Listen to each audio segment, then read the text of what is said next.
I'm going to pass to Julia. Take it away. All right, thank you very much. So today I'm here to talk a little bit about embedded cultural assumptions. Having been one of the users who's been annoyed and insulted quite a bit over my career, I'm going to teach you quite a few things that hopefully you shouldn't be doing. A little bit about me. When I proposed this talk, I was working for Redgate, who were solving database schema analysis problems up in Cambridge. Rather too late to appear on my card, I moved to Accurex in London earlier this year, where I'm working on communication challenges within the NHS. And the things I do now reach nearly 3/4 of the UK population in some form or another. So being aware of that vast diversity of my audience is a big part of the job now. And in my spare time, I've looked after the software that underpins the Mind Sports Olympiad, the International Board Games Festival, in both its live and its online forms. And also, because I'm bad at saying no to things, the local history society, I look after the databases of local historical stuff. And all of these in different ways have given me insights into handling personal data from a wide range of cultures. You're going to see quite a few examples in this talk. They're not hypothetical, they're real, they've happened to me or people I've worked with. Some of them are my fault, and I take full responsibility for that. They're problems I've had to consider myself. And you're going to see some pretty gruesome bits of code as well. And some of those are snippets from MSO before and after my time. And I pressed the wrong button. There we go. So the story behind this little hobby horse of mine started in 2004. Same-sex civil partnerships had not long become a thing. And my then civil partner, and my wife Anna, and I had 3 children between us. They're cute, aren't they? And in a blaze of glory, the government of the day announced a tax credit scheme that was going to provide extra assistance for people who are working, not well off, but out of range of the benefit system. And it applied particularly to families with children. I was very early in my career at that time, and Anna had just been made redundant from her IT support role. So we qualified, and I filled in all the extensive paperwork to ask about it, sent that off, waited, and a few weeks later, a letter came back. We got rejected. So I rang the helpline. We went through all my figures, concluded that, yes, we were entitled. There was some mistake in the system, but try as she might, the person on the other end of the phone just could not get it to work. And eventually she had an idea from playing around at her end. I couldn't see what she was doing. And she said to me, it doesn't like you being Mrs. and Mrs. If you don't mind letters coming back addressed to Mr. Julia Hayward, I can probably sort this out for you and we'll fix the system when we get round to it. So I was deeply offended by this. And I was stand on a point of principle. And well, no, I'm not going to kid you. In stoic fashion, I agreed. I took the money and quietly fumed about it every time the post arrived. And you might think that's a relatively easy problem to sort out. I imagined it being a one-line fix, but it took over 4 years for that to reach the top of the backlog, be implemented, and start getting things addressed to me correctly. And I pressed the wrong button again. Okay, second story. This is rather less serious. And I have to acknowledge Matt Parker, Stand Up Maths, for first bringing this to my attention. We're a dog-loving family, and most of our dogs have been rescues. But our first one, our little chap Shadow, was a pedigree. And in the UK, all pedigree dogs have to have an official registered name, each of which is unique. Fine, that works. There's a big list of them somewhere in the Kennel Club. And in their database, he will forever be Kenmil for Riddle Me, although I don't think we ever used that name for him. In the US, they have a similar system, but they're rather more flexible, and names can be repeated with dogs having the same name and breed being disambiguated by being the first, the second, and so on. This also works up to a point. And it worked up to the point where they got the 38th dog of some particular breed with a particularly nice name. And after that, the response was, sorry, that's invalid. You'll have to choose something else. So what's special about the number 38, we wondered? Well, someone behind the scenes had made the rather awkward decision to store this number directly in the database in Roman numerals, presumably to save converting back and forth too much on the fly. That would be the form it would be displayed in on the website. Put it in a fixed width column, probably thinking that that would somehow save space. And of course, when you get far enough up, your poor little pup doesn't fit into a varchar 6. And 38, XXXVIII, is the first one that becomes a problem for. It's not only that, this is an error sufficiently unexpected that the message passed upwards wasn't turned into any sort of plausible explanation. And not really very easy to explain why to dog owners, why a detail of the database design stands in the way of them getting the name they've chosen for their pet. So this is sort of hopefully has given a little bit of a flavor of what we mean around embedded cultural assumptions. Culture is a group of social behaviors, customs, habits, and norms in any group of people, not just nations, not just localities. It could be people with shared interests and other communities. They're often very tangible. They're often unspoken. And for an insider, it's very easy to slip into the view that these norms are actually hard and fast rules. I'm not going to be talking about big cultural aspects of your software design. It's very easy to latch onto these themes. Internationalization, so making things properly multilingual. Accessibility, understanding users' ability to use your applications, supporting assistive technologies. Making sure your application is age appropriate, a safe space to be. These are vital subjects, but they are things you do at the beginning. They're substantial investments to get right. They're substantial commitments to get right. Internationalization, for example, it might help you appeal beyond the Anglophone world, but it's an ongoing effort to keep everything up to date in all supported languages. It's not a little one-off project that you do and then you put aside at the end. Having mixtures of languages as things evolve probably damage your credibility a little bit. I couldn't get a screenshot, but my family play the resource management game Atlantis Odyssey. It's a beautifully created game, but when off-piste errors start happening, the lead character will start popping up little speech bubbles in Russian. A responsible team probably has thought of these big things up front and decided their relevance, if any. And it's a perfectly rational decision to decide, well, internationalization is too big a thing to take on. We won't do it. I'm thinking more about the little gotchas that appear. So you may have seen this little thing that we can pop into a pull request to taunt our QA people a little bit. In the same way, developers often overlook the possibility that someone else's machine has rather different things going on in its environment and won't behave as expected everywhere. I wanted to call these sort of embedded technical assumptions. Our embedded cultural assumptions, they're situations where we overlook the possibility that other people don't match the everyday patterns that we are familiar with. They're born when teams have collective blind spots, when nobody who'd be affected by that assumption is actually in the room at the beginning. And they're more likely the more monocultural your teams are. So there's a big emphasis in this conference and others around forming very diverse teams. The more diverse your team, the fewer holes there will be in their vision.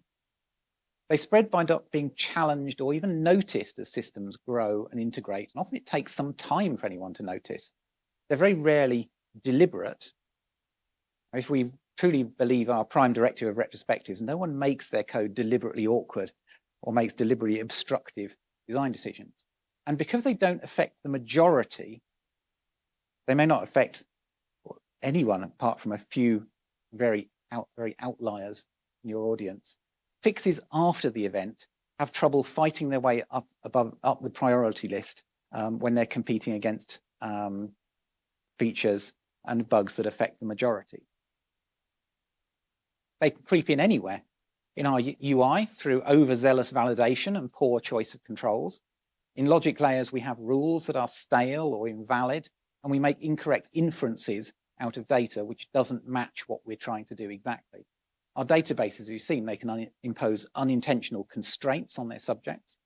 And we can either store too little and sometimes too much data for the reasoning we want to do. And passing data through integrations means you've always got the opportunity to mangle something at the boundary. Some of them are really deeply embedded down in the operating system based on long past decisions that are now hard or even impossible to work around. Why should I really care about it?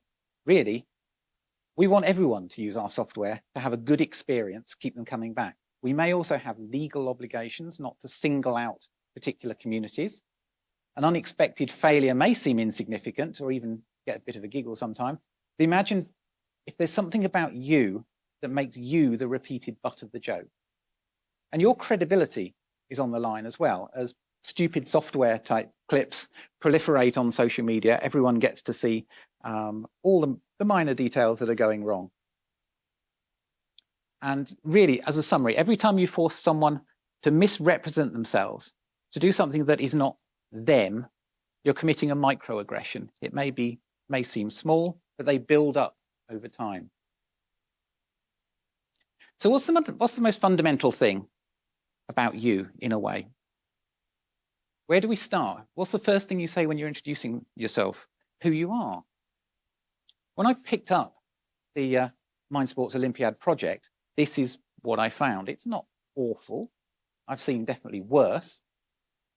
But even here, there are assumptions baked into this little bit of code which could have had more consequences if the details were different. Assumptions around the composition and structure of names.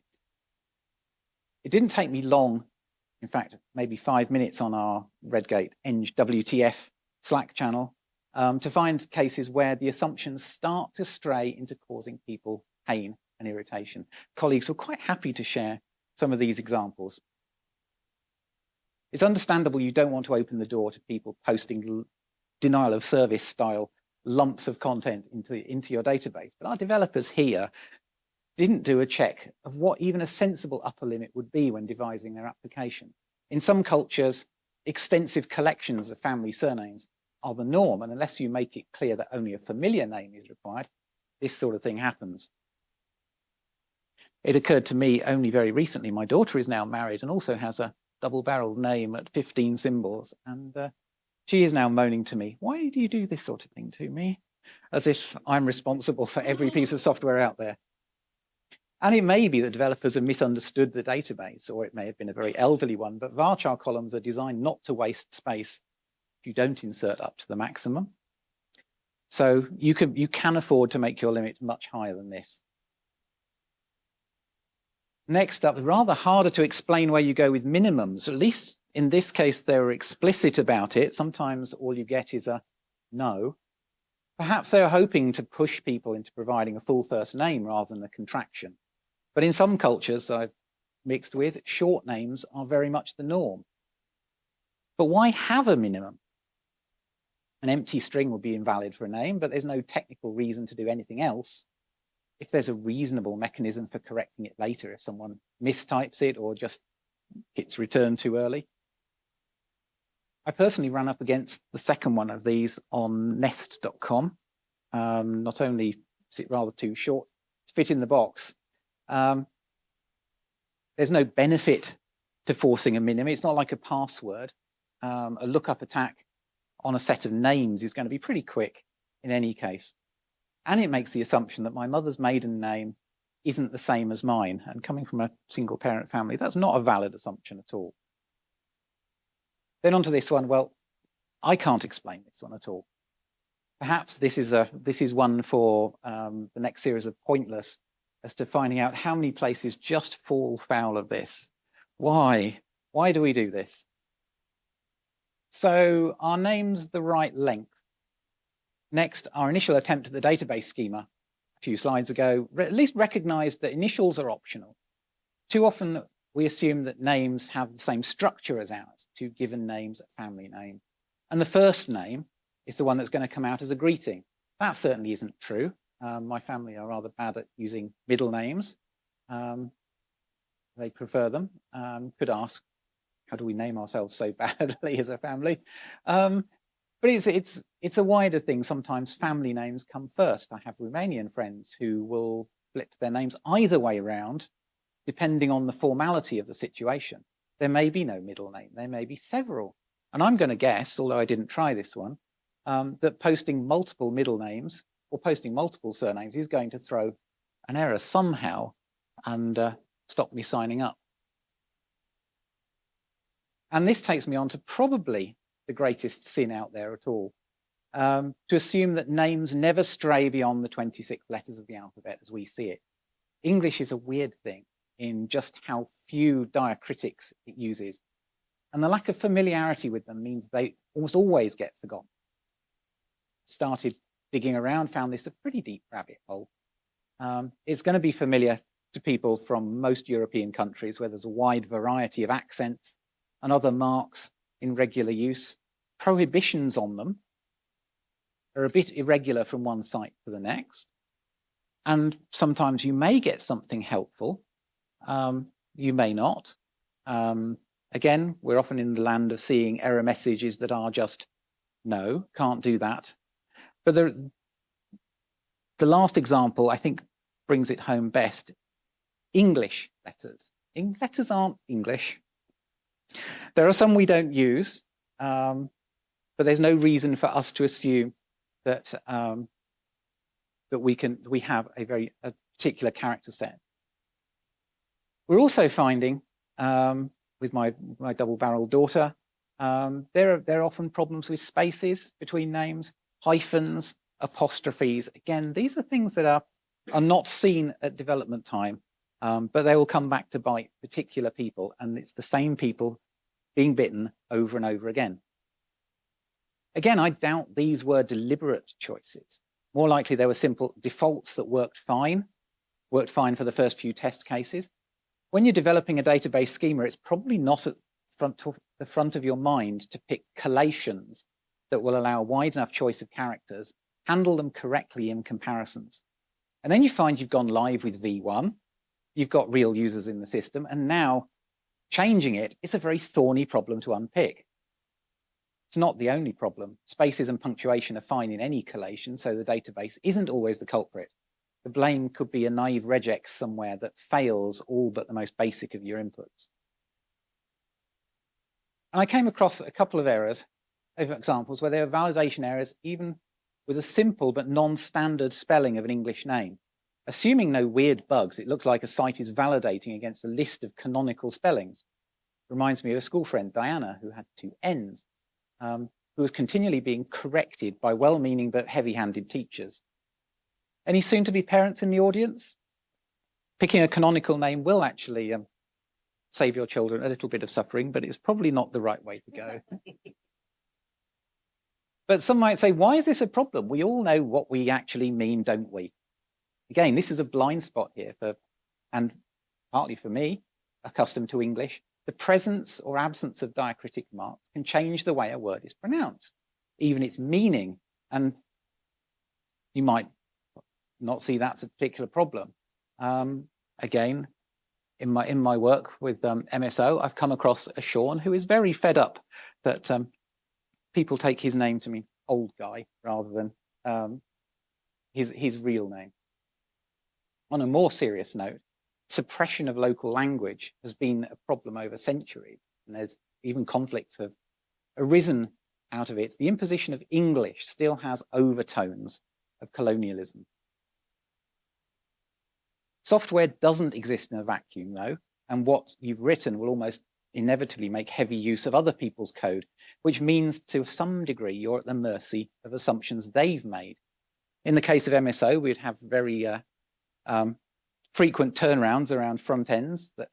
We went through an era of having a WordPress plugin for people claiming their places in events, and that would send us through lumps of JavaScript and later JSON with Latin characters escaped, meaning until we realized what was happening, we'd misidentified a few people. This ugly little thing as an example of that. Some system upstream has decided to take it upon us to change a name into something that will pass all our database checks. but it's definitely not right. And at rather short notice, I had to code around it to try not only catch these, but also go back and fix people we'd already misidentified. We fortunately didn't have any downstream issues as we were displaying all the data ourselves. But then it's a problem when you're handing off data to something that decides it can't handle what you've given it. If you need to do any modification of data on the way out, then it's not a great thing to do. It's possibly better than seeing something on a display with all those horrible black diamonds and question marks where you've given it a character that can't be handled. But putting in integration tests that assert a failure from downstream may well help tip you off to when the situation's been resolved, and you can then safely remove all that rather unwelcome logic that you put in to catch that case. So we're stuck with a technical limitation, and all attempts at resolution have failed. It does happen. Don't simply ignore the problem or pass the blame. There are things you can do to help, such as falling back to characters as close as possible. But the more important thing is messaging around the problem. And this is something that is far too frequent, suggesting that your user is invalid. The real problem is your way of handling them. That's the problem. You need to message that you appreciate that and ask people's understanding while they're waiting for a fix. And with all the potential slip-ups with names, conventions around how they're put together, character sets, handling them badly, we've got a big problem here. We shouldn't be using names alone to identify people, at least not without some sort of human backup. Seems banking is something that comes up over and over again. One of my colleagues here had fun and games getting Revolut to manage payments. I sometimes struggle getting people to make payments to our joint account, where they have to guess the magic combination of names and initials that succeeds, which is strange. Combination of an account number and, say, an email address should be a much stronger candidate for verifying that it's the right person you're aiming at. With MSO, we had IDs for people under the hood, but they weren't shared. So when people registered, we tried to match them up with existing people. If we'd seen them before, we would just add this year's performances onto previous years, and if not, we'd create new accounts for them, on top of all the problems we'd had with encodings. Of course, eventually, we ended up with two people who had a conflict and a very sudden learning point. If you're going to munge two people together accidentally, then it's a lot worse than actually having multiple accounts and finding the problem that way. Unpicking two people who have been squished into one is a lot more work, particularly in late night debugging sessions, than simply putting two accounts together. We should really have asked ourselves quite hard if there was any real harm in people temporarily having multiple accounts. And another example from the real world of overzealous validation, assuming that names are distinct. This was on Breakfast TV last year. BBC booked Brian Cox, the physicist, and Brian Cox, the actor, to appear on Breakfast TV on the same day. Both were booked into the same hotel for the night before, booking made by the same person. The hotel's booking system assumed that no, people's names are more or less unique, cancelled one booking without informing anyone, refused to make another. And one of these two had to resort to using his assistant's name to pass himself off to get a hotel room for the night. And before we move on, culture also is a bit age specific. And it's easy for us to forget that expectations differ around generations. We're a relatively young industry. We're accustomed to a degree of friendly informality that others might not be comfortable with. I have to give my beloved NHS credit for trying to stay more formal. You don't really want a cheery little, "Hi, Julia," when it's a screening test result. But to me, this is a bit weird, being very clunkily addressed to all my names put together, given I hardly ever use the middle one. And also the fact that they've used my middle name in full here, and up in the address, they know it's an initial. It's a bit weird, but this actually isn't too much of a problem for me. It just gave me some pause to stop and think. Where I really wanted to get to with MSO was a situation where it was really clear what to do. Identify me with something that's sure to be unique. It could be an ID, it could be a username, When you're talking to other systems, as far as you can, use that, because it really does identify me. Ask me how I like to be addressed. For all you know, I might want to use my middle name. I want to use a shortening. And that may vary with context. The children are allowed to call me Jules if they really want to. No one else should do, because I don't particularly like it. I might want to use a nickname that bears no resemblance to my actual name. And then you probably do need a full name for the records. And that should be no holds barred, no assumptions made. It could be long, it could be short. And it's not going to go anywhere else. You're not going to try and match it up with what I've said on any other system. And a final thought, be kind to your support team. If you've got people who have to deal with the public on the phone, remember that your staff's keyboards are also culturally dependent items. They will be set up for the settings that make sense for them. What's easy on one may be very hard on another. If I asked you to type a name with accents in, how many of you could do that at the speed you expect calls to be handled? For years, I wondered why my bank, it's a good story for them. For once, my bank always starts when I phone them up. First thing they ask is my postcode. I thought about that for quite a long time, and I thought that's a very impersonal way to talk to me. It did click while I was actually writing this talk. It's a very fine-grained search term. There aren't going to be many matches.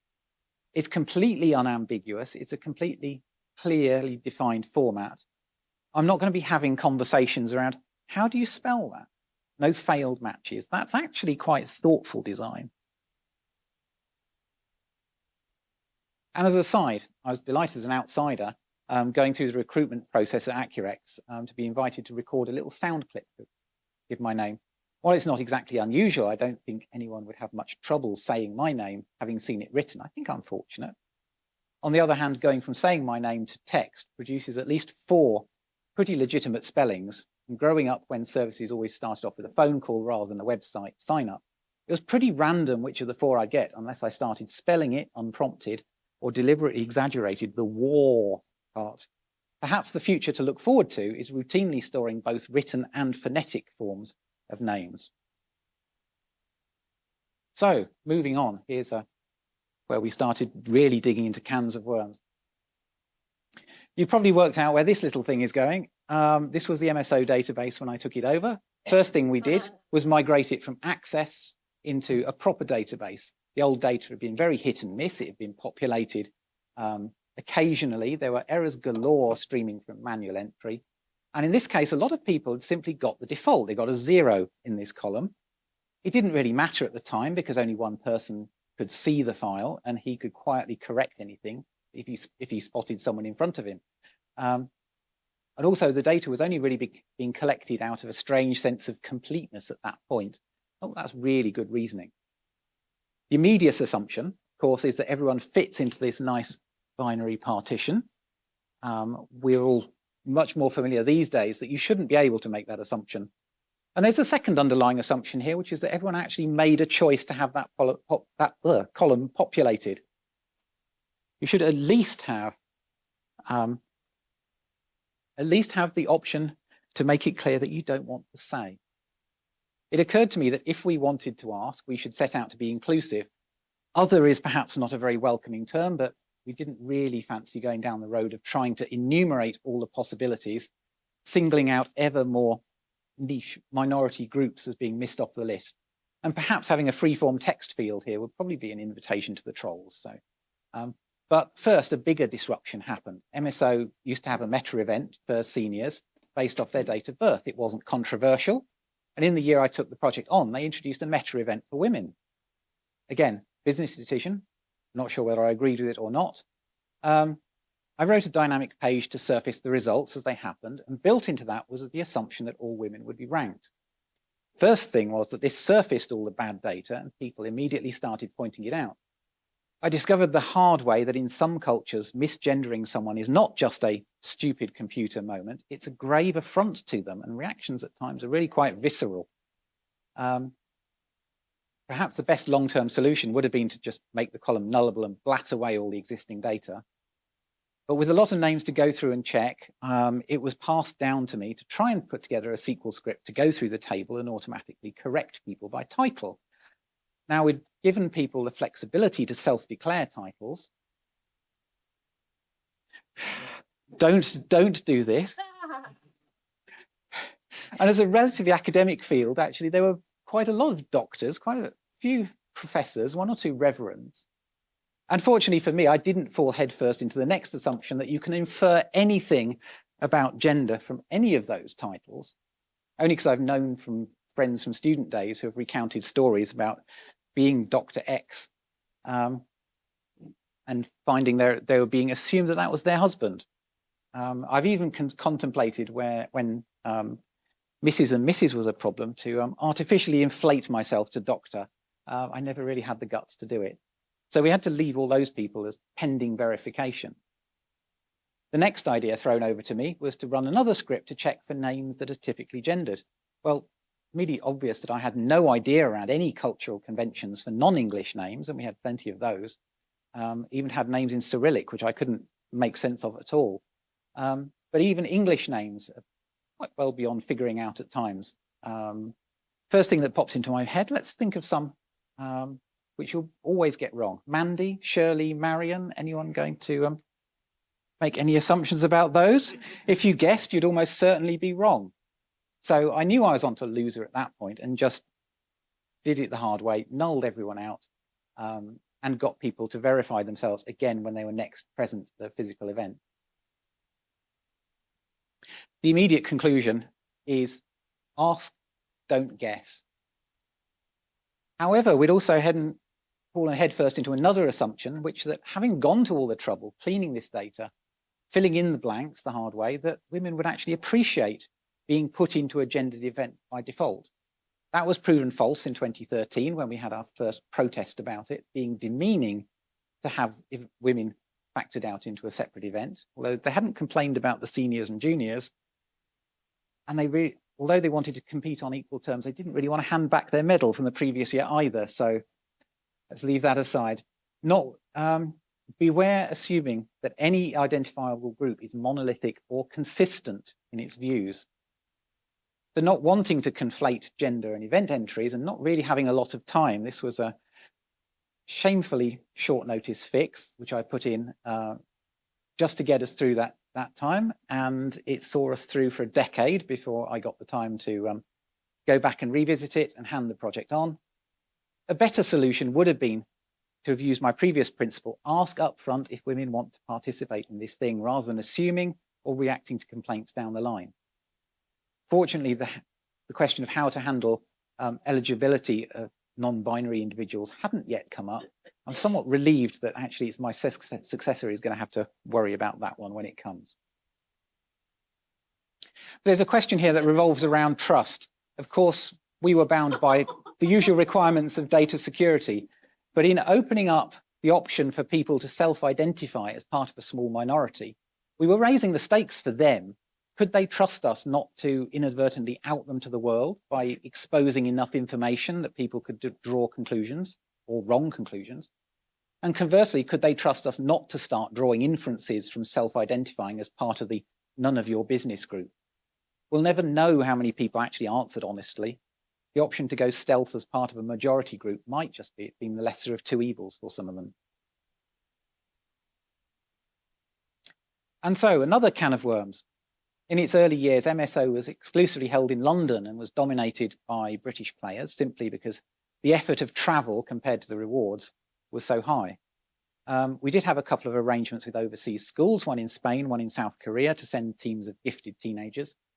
And as the system at that point still involved doing everything on paper and someone typing them into Access, the responses were routinely sanitized. And to inject a bit of interest, they wanted to put the flags on for the children. And a decision was made to split the UK up into 4 home nations. Fast forward down the line to a more open system where registration was online and results are being put up on the website alongside flags. It was now possible to people to fill in this field any way they liked, and it was not made clear whether it was a formal affiliation with a national governing body in the way FIDE, the chess organisation, has, whether it was citizenship, although we didn't even think of dual citizenship at the time, or simply how the person chose to self-identify. I suspect it was the former, but the biggest assumption here was the distinction could be smoothly elided over without causing some sort of difficulty somewhere. And you may have also noticed that the free text field allowed variations such as UK, GB, British, England, English, which all needed to be sanitized away thanks to the dog's breakfast of governance we have in different levels, and people using their own language to describe themselves. And in that case, being absolutely clear what was expected would have been a much safer choice. Anyway, COVID arrived, events moved online, we got a much wider audience. Our handling of the UK was picked up on, and organisers didn't want to backtrack on that, which meant that other people who interpreted the question as a matter of personal identity started asking for other cultural identities. Here we go, we started getting requests for Basque and Catalan as things you could put into that field. The organisation accepted that as okay, which meant regular updates to my code to sanitize everything. And that became problematic. As we were publishing medal lists by country, we got complaints that people separating themselves off into subnational groups invalidated that table, and by extension, their home country. And it also introduced a very unwelcome air of hostility as players taking opposing views of the validity of an identity faced off against each other. Worse was to come in 2022, when the war in Ukraine kicked off. The organisers decided to show their disapproval by instructing Russian and Belarusian players to remove the flag from the website by manipulating their declared nationality. And again, the conflation of meanings of identity caused ruction. Those who complied, those who didn't comply were being asked to make a very public political statement whether they approved of their government's actions. That could have been embarrassing and possibly even dangerous for them if they were still living in the countries involved. In some cases, it involved children who were clearly not in a position to understand the implications. And again, it was a huge blind spot on our part. Those of us in Western countries very rarely, if ever, get put into this sort of quandary. Our governments may do really shitty things, but dissent is usually safe. And other nations don't claim to be moral arbiters in quite the same way as ours seem to do. And finally, when I inherited the MSO project, there was a lot of patchy data. Everything was keyed back to the individual. And that meant as I recovered old results, fixed mistakes, merged people who had ended up multiple times, all the table statistics gradually, automatically and converged on the actual truth of reality. There's still data problems, but we're working our way through them. However, it wasn't too long before a different set of change requests started coming in, not fixing bad data, but for updating people. We hadn't built a UI for this, and it still required an admin to go and make the change.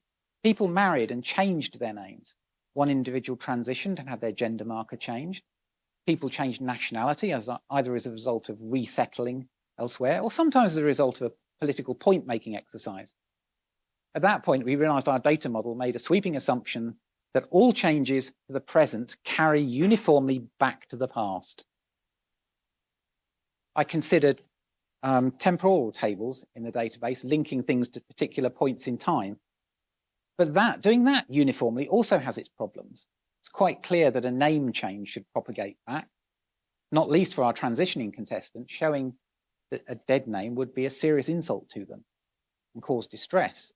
But at the same time, we couldn't go back in time and award them a women's medal retrospectively. Past events had been closed off and results agreed. And similarly, it seemed very wrong that tables of medals won by country should change retrospectively. So there was nothing for it really than to go through, picking through case by case, denormalizing all the attributes that really should be fixed as they were at the time, and retaining the ones that were free to reflect the present. Each one required detailed, separate thought. And just as a final thought about assuming things don't change, is that systems drift out of line over time. Here again, a case from a colleague. Two systems inside the NHS. Yes, the NHS has a lot of different internal systems. There's a very obvious ID that ties two people together, but the two systems assumed they could match up by name. One had drifted with someone married, the other hadn't. And in this case, the consequences were pretty poor, as it was assumed that not that there was a mistake in the system, but the individual concerned was trying to beat the system. So what's come out of all this? It's been a fairly difficult learning process for me along the way. Biggest lesson I've taken away is that this rabbit hole is going to go very, very deep. And I've gone from being unaware of many of the issues to seeing them lurking everywhere. 20 years since my initial tussle with the government, we haven't made a lot of progress. If anything, the valiant efforts made by some have raised expectations only for them to be dashed by new cases of Anglocentrism and the like. AI in the future is something I haven't even scratched the surface of. AI is going to learn all the same norms and biases that we have and start repeating them if we're not careful. And we're not even going to be in a position really to ask the AI why it's made those decisions, why it assumes the norms are what they are.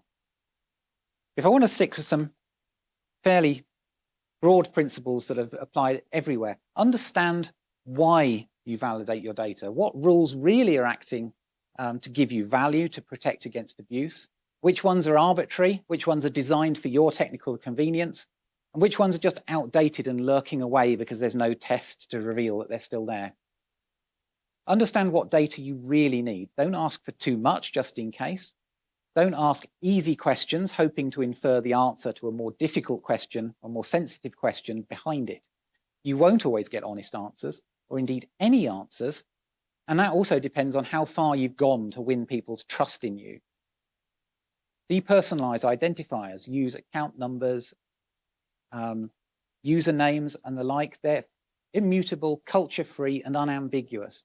All personal data that you use directly is going to be vulnerable to change. It's going to be vulnerable to the way people express it, even expressing it differently from one system to another deliberately. It's very rarely going to satisfy the ideals that you need to make sense of it. And while you can't control the behavior of third-party systems, you can shield your users from the worst aspects of them. Good choices of identifiers helps. Thinking about storing local copies of some data as it's seen by other systems to prevent the continual, who is this person really type question. And as a final thought, questions of culture are very, very difficult. Decisions you make will last a lot longer than you expect. Culture evolves, and there's very often not a single right answer as to how to navigate it. But whatever you do, don't blindly assume anything about your users. There's always going to be a small minority that proves you wrong somehow, and the worst thing to do is not perceive there was a question there at all in the first place. Thank you. I think we still have some perhaps a couple of questions. Yeah, we've got a couple of minutes for questions. We've got one right here. I worked for a healthcare company in the past, and one thing we asked was gender at birth for legitimate medical reasons, as well as identified gender. I was just wondering if you had any insights on the appropriateness of that, or what is, any thoughts on that, something like that? I think this is a very context-dependent one. In a healthcare situation, it's important information as it leads you to make decisions around clinical care. In other situations, it's probably going to fall into that big question of, do people actually want to give out this data? Do they trust you not to expose it, as it could be embarrassing for them? It could be something they're trying not to reveal to other people. So by and large, it's better not to ask that sort of thing. And again, you may find that people simply give a false answer, and then you're getting the wrong inferences out of that.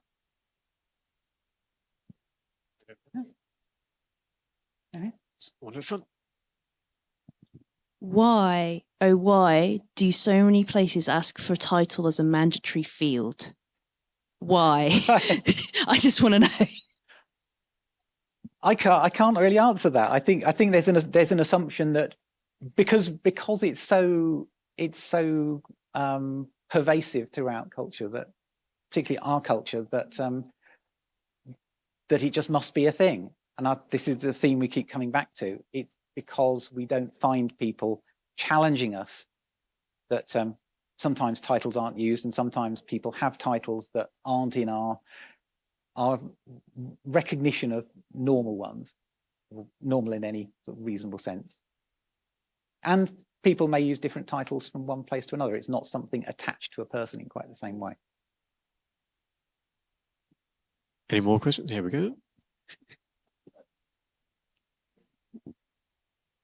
So I have a twin brother. So for a lot of my life, I had exactly the same date of birth, surname, address, school, mother's maiden name, and everything. So and on my credit report, it was claimed that I was known as a different name because it's impossible to distinguish myself from my brother.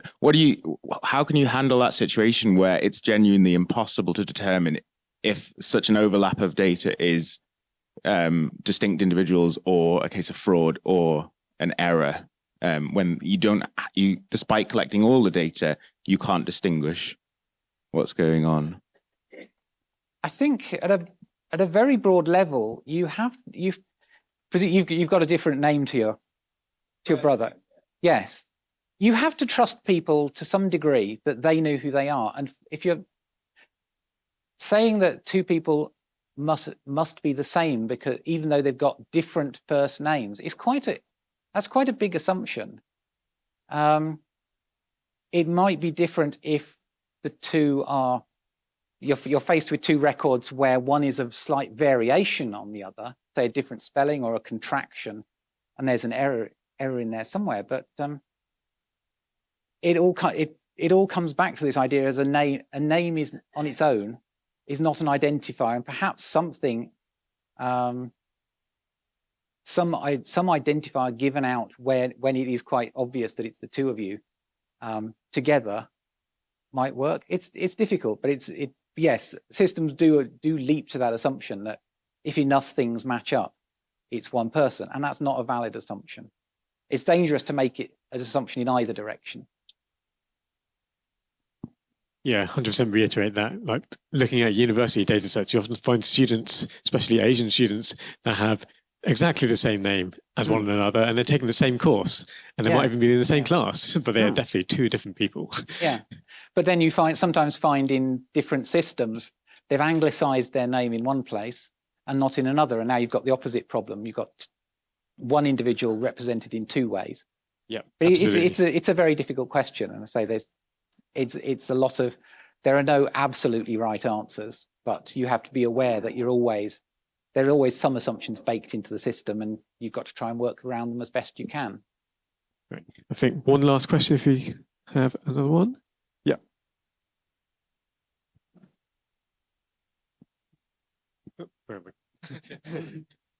Have you got any thoughts on the sort of problems that might come about from biases within AI?